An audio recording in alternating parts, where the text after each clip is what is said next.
Welcome back to another review and feedback. I'm going to be covering another Mech versus Zerg game, submitted again by Eftoo, EFT2TOO. I've had other people requesting that I continue to go on to this series, so what we're going to do is we're going to try and focus on it a little bit. I know that it's a lot of the same match after match after match, but it's very different interactions. You can see the differences in how to handle different stuff. When you scout different things, you obviously make decisions around those new features and those other the content that you're seeing. So, sorry, I'm trying to do something on my other computer. And so we're gonna go ahead and jump right onto the game, and we'll cover it. This is again at a high level, where we have a GM versus a Masters player, or a GM versus GM. In this case, it happens to be a GM versus a Masters 2 player.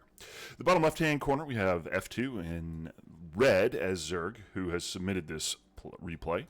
In the upper right-hand corner, we have in blue CHARIZARD as Terran, who is going to go some form of Mech. I don't know exactly what form they're going to go, but we do know that they are going to do Mech because of the submission. Now, that all being said, we want to make sure that we understand what we're looking for when we see Mech. Early gas is usually a pretty good indicator of either BC or Mech. Sorry about that. We got to do what we got to do, right? And there's that. Another thing to look for is a late expansion, because they're going to grab a second gas. A second gas early. The reason being is because you as the Terran are going to be grabbing these gases to make it so that you can afford the Reaper as well as your factory as soon as possible. Or if you see a Marine open, it means they're going to go for an earlier tech choice. They might go obviously reactor first or tech lab first, which if you're playing Protoss, you have to watch out for proxy marauders and things like that. And marauders, of course. No wall off is a good indicator, or actually is not a good indicator. A wall off is a good indicator that they're going to be doing something a little odd with regards to their build. The reason that I say that is because they were going to hide some information from their opponent. So, those are some early lings from our F2 player. Looks like he decided to go 3 hatch fast with speed behind it. Pulled all of his workers off of gas. This is a mistake a lot of platinum players or below make. They just leave their drones on gas. In order to maximize your income and maximize your ability to grow as Zerg, you don't actually need gas except for speed, unless you're going to go tech very, very fast. Interestingly enough, these lings got scouted, so the Reaper stayed home. So if you're a Terran and you send out your SCV early on, which you should be doing, by the way, right around when you finish your barracks. You got Hellions on the way, I believe. Maybe Cyclones, we'll see. Looks like, based off the money, Hellions. Ooh, a Cyclone, not 2. So we got a reactor to get 1 Hellion, or to get 1 Cyclone, and then we canceled it. What an interesting choice. On the other side of the map, nothing crazy going on. We're just going to be expanding our creep, trying to grow to cover our third base, get the speed so that we can surround Hellions, protect ourselves from any kind of shenanigans like that. Getting Queens up to make it so that we can inject and get Larva spent. As for the Terran, they're getting an early third. This is actually a little out of the normal. Banshee play is also a good indicator of Mech. It can also be bio, but not 100%. Oop. The Terran player saw a ling or something and decided to head back and clean them up versus having nothing at home. No big deal, that happens. Queens have moved forward. This is a good way to defend yourselves against Hellions, placing several queens and then splitting them up. That way you can slow down your opponent from getting into your base, pushing them away, so they actually have to fully commit to get any kills, or they have to shoot away. Keeping the lings in reserve is not a bad idea until after the Hellions are low and the Reaper is low. This combination of units is very good. You generally want to send that Banshee somewhere else, but you don't want to give it away. You can see Spore Crawlers already on the way. So Cloak is really, really powerful if you can surprise your opponent. If not, they're just going to have 1 Spore Crawler in every one of their bases, and then you're just going to have to struggle against it. It's really hard to deal with, and then if you have it out here in the open, cool, kill a queen or 2. Get that queen, get that queen. Okay, don't. Hellions run in, get caught by Lings. Didn't even clean up all the creep, loses a lot. At this point, the Zerg can do basically whatever they want. All of the army value has been eliminated from the Terran. You can see 500, 200 versus 1275 to 50. That 50-50 is for the Overseer. You can see the price right here, 50-50. Otherwise, it's all Lings and Queens. But that's enough to defend against anything the Terran can throw right now. And it looks like we're going to see a little bit of battle mech. We see a bunch of cyclones being thrown down. Lots and lots and lots of factories. This is totally normal for mech. If you're going to be going battle mech, you need to have a large army count. Eftoo continuously getting full vision, even though we could take any one of our flying units. A Viking would be nice to clean up overlords that are around the map. They're just hanging out, getting free information. Not always required, but something to think about. Obviously, the Overseers are a little bit faster. Army is F2 of the Charizard coming out here with a pair of Banshees, pair of Cyclones, just cleaning up this singular Overlord, and a bunch of Hellions.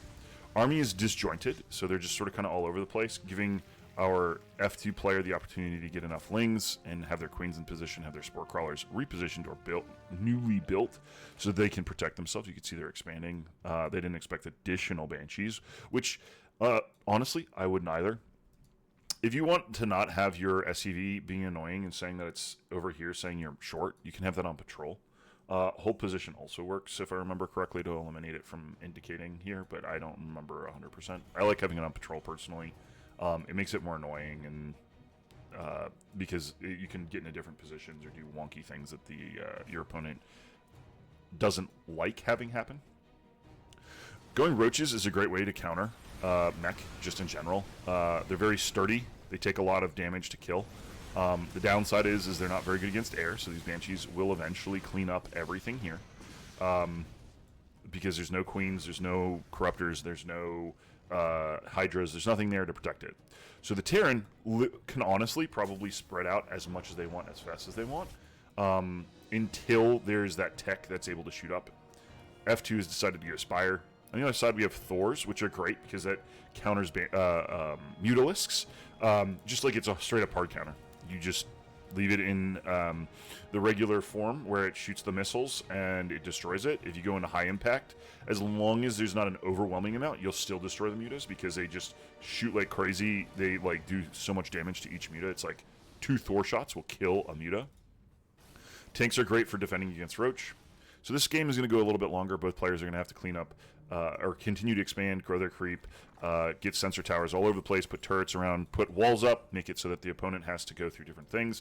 Do annoying things, for example, placing a burrowed unit in these different locations. F2 has done this in many of our previous games, and it has worked out quite well for him, just to be a little bit annoying. Again, Banshees are really, really good at cleaning up the army composition that F2 has, but he's working on getting greater Spire right now. Did not build anything that would make it so that they have the right army composition, or like the ability to kill those Banshees quite yet. But that's not needed, right? They're not being aggressive. They're just sort of kind of hanging out, seeing what's going on, and the Queens are enough with the Overseers to shoot them away. Big army engage. Ooh, slow down. One of the good things about Banelings is that they will kill off the Hellbats. That's one of the things that they're really good at.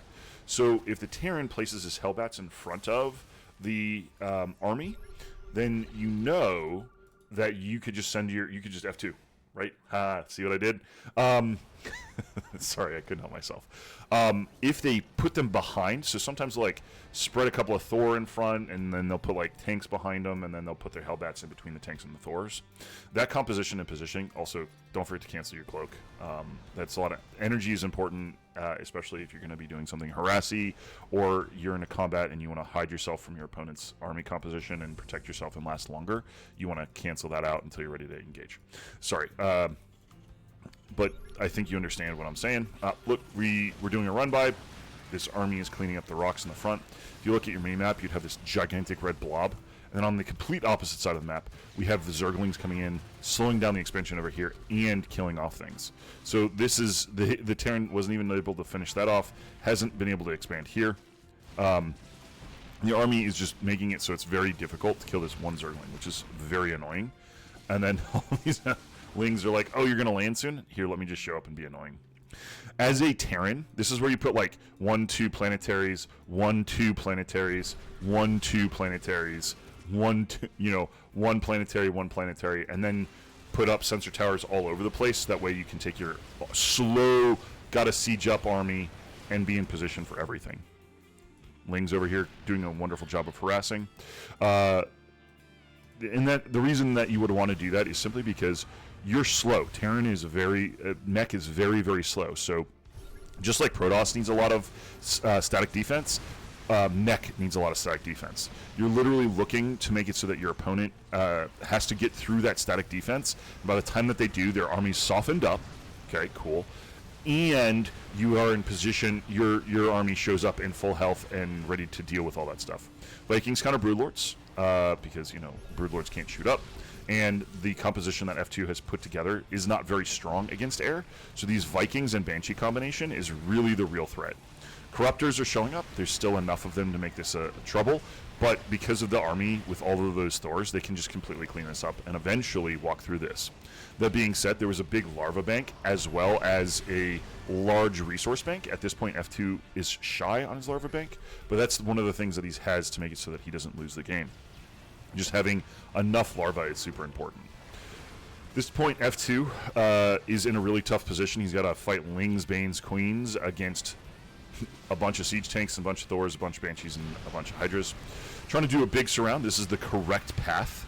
Mules drop into repair. That's a great choice. A little bit of over micro. I think having the Thors just fight the battle straight up would have been a little bit better. But that being said, oh, and then some medevacs to heal these Hellbats, which is really, really annoying because that gives a lot more health to the Thor line and the tank line. Obviously, this is eventually going to get cleaned up, and the ability to remax is very limited for the Terran in comparison to Zerg, because Zerg obviously has... I wouldn't have even bothered moving there. I would have probably just let them continue to fight as they were. This army is pretty powerful still, and they're still clearing up creep. They're still on their way, but their army's disjointed. They're spread out. They don't have all of the units in a great place. They don't have Thors to anchor the anti-air, as well as a few other little things that matter for this. I would probably grab a Raven so that you don't have to waste scans, and that way you can start dropping mule bombs, and then you can start sacrificing your SCVs so that you have a bigger supply of army. I like this run by. This is really powerful. A scan is what you need over here because obviously they burrowed. Yeah, you can see they caught him, right? So that was a really good call by our blue Terran, CHARIZARD, using his flame attacks. I'm punny today. Sorry, I can't help myself. But you could see how that's kind of focusing and helping out. That push down the middle is really, really powerful. A barracks is a wonderful scouting unit. I don't know if I would still use it at this point in the game, unless you don't plan on building more factories, which I'd have to look at the building count to give you... Sorry, I need to look at that. So we have 7 factories. You need more like 10 or 12. And you can see that the Terran is also struggling with building a bank. And so he's like, I'm fighting this battle, and I don't have the bank to deal with it. Hellions doing a great job of killing a bunch of Lings. The problem is that F2 just has a huge bank. It still just immediately remaxes. Does not care that he lost about 20 or so Lings. Speed it up just a little bit. You don't have any interaction. Oh, we got Burrow yet again. F2 is really, really, really good about that and really annoying with it. So make sure that you utilize all of your abilities. That's going to make it so that your units last longer, cost your opponent a lot more, etc. All of this energy needs to be spent. This should all be mules. This should be a planetary. This should be a planetary. It is now. This should be fully saturated. This should be reset on saturation. This should be reset on saturation. This should be reset on saturation. There should have been some planetaries around. Thor should have been the primary unit here with a bunch of... oh my god, infestors. Annoying. But, like, the army composition did not stay valid for what he was facing. So what ended up happening is F2, who has this huge bank, built up some larvae and then decided to attack, was able to get in and do a significant amount of damage to the army that was here, while still having 88 workers versus his opponent's 51. Now, 51's not a problem as the Terran. The problem is that these are not hotkeyed. I think they're not hotkeyed. maybe on 7, maybe on 9. I don't know for sure. Point being is like they're not dropping mules, and he needs this money so that's like terribly.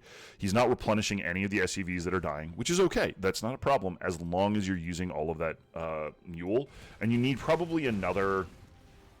If I were in the Terran's position, I would probably have about 12 more command centers, straight up. The command centers would be defensive anchors all over the place, as well as almost that surround was pretty nasty, but dropships are great. Liberator killing a bunch of stuff, making it so Eftoo has to pull. You can see that he had no Spore Crawler and now has to do it. Mass repair. It's dead.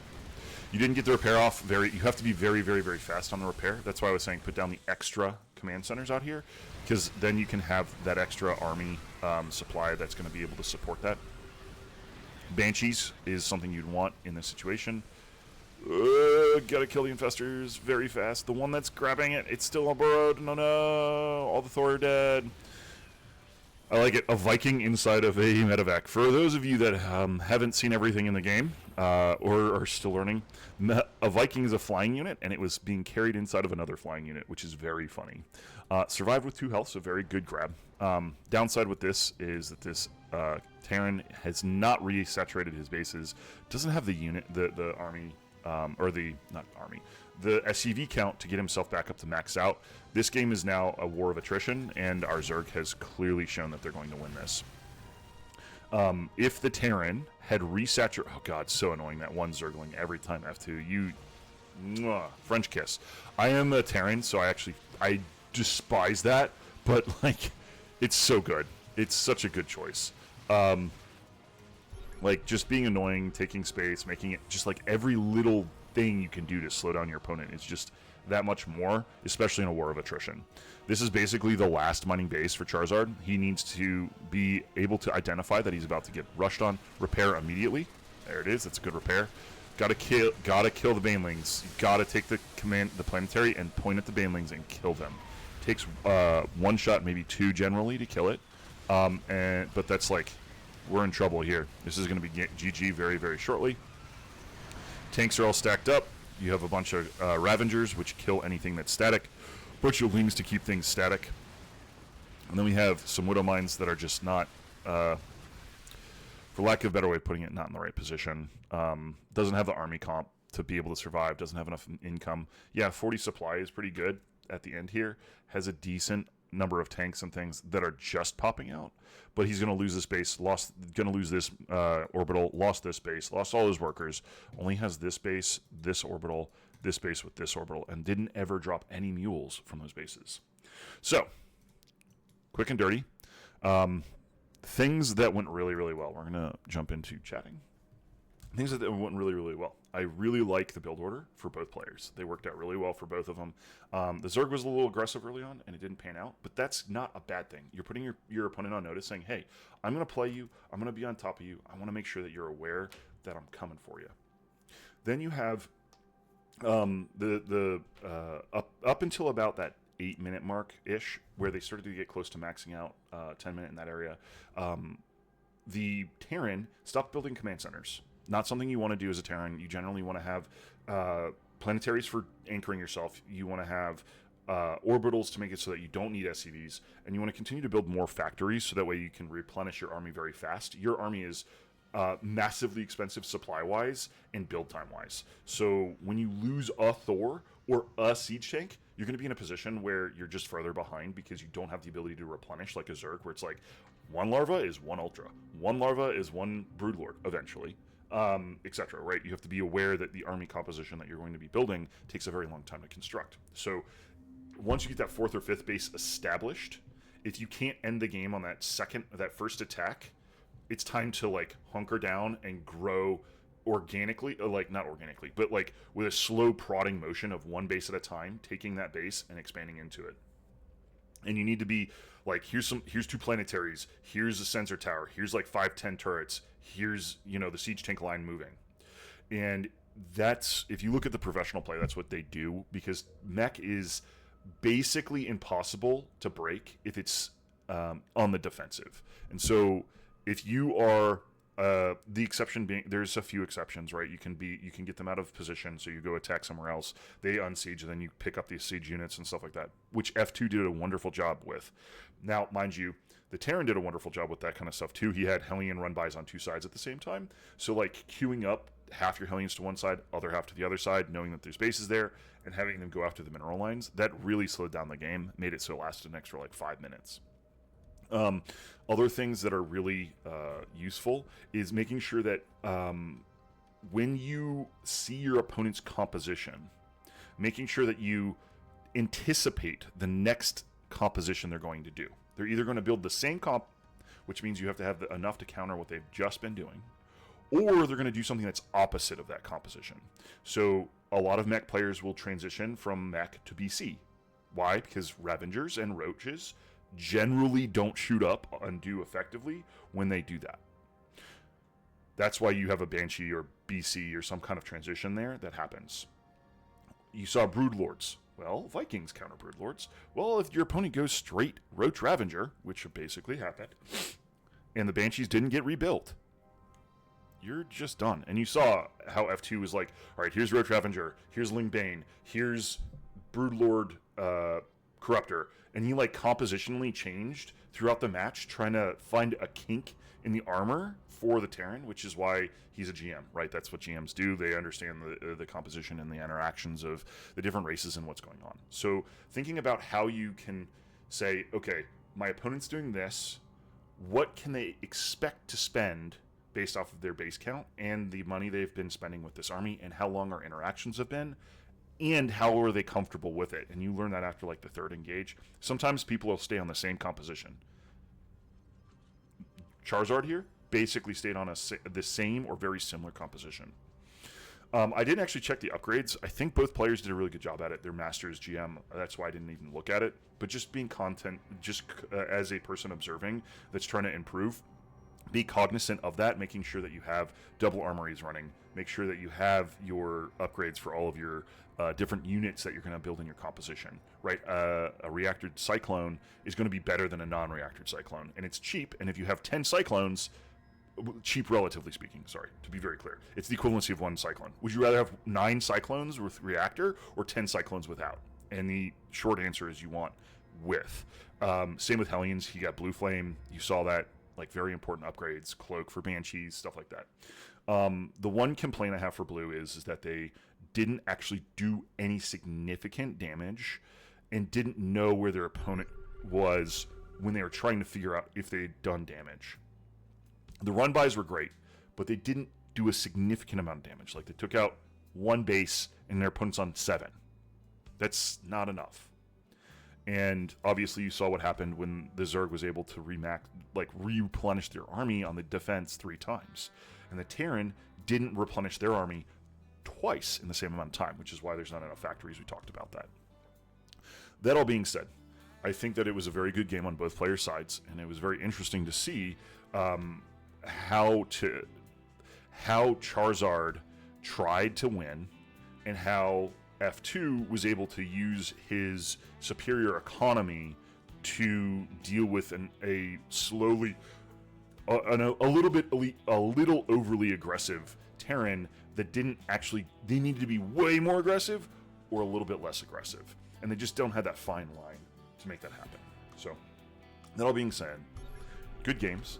Thank you for the submission, F2, yet again. I got another 4 or 5 of them to go, and it's all about mech. I know it's a lot of mech versus Zerg, but this is showing all the different iterations and concepts and structures that you can do. I'll probably sneak in somebody else's submission in there, but I just want to let you guys know that we're going to get a lot more Terran versus Zerg, and explicitly with mech. Thank you all for watching, and I hope you have a wonderful rest of the day.